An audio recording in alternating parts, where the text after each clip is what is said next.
Non dormi più la notte, questa è la paura. Ti prende, sai che i furti li vengono sempre fatti dalle 3 alle 3 e mezza, sono sempre venuti quell'orario lì e hai sempre paura e non riesci più a prendere sonno e vivi sempre con la paura, col terrore, se no bisognerebbe chiudere tutto e finirla, ecco, tutto lì. È amareggiato il signor Giancarlo Benato. È tornata in azione la banda dei predoni delle bici. Dopo i colpi a Mestrino e ad Albignasego, a essere preso di mira il suo negozio a Carbonara di Rovolon, ai piedi dei Colli Euganei. Alle 3 e mezza ho sentito suonare, a parte un piccolo botto, ho sentito botto perché io dormo sopra al terzo piano, e il botto non ho sentito tanto forte, però è partito l'allarme e sono corso in terrazza, ho visto forse nel giro di 3 minuti loro.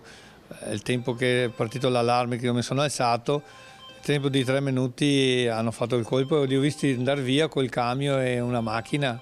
Un'azione fulminea, le modalità diventate tragicamente classiche, con un furgone usato come ariete, la razzia e la fuga.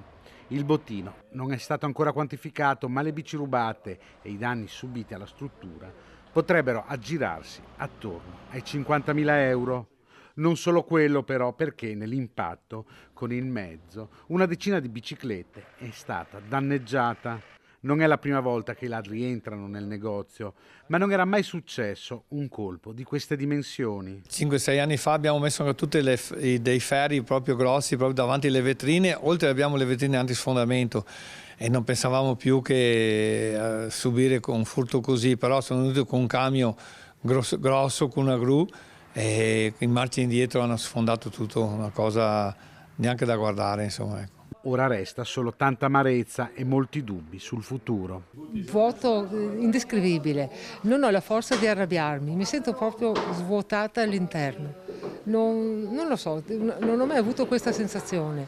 Ho avuto altri furti, mi arrabbiavo, magari mi sfogavo arrabbiandomi, ma oggi mi sento proprio questo senso inerme, mi sento svuotata completamente.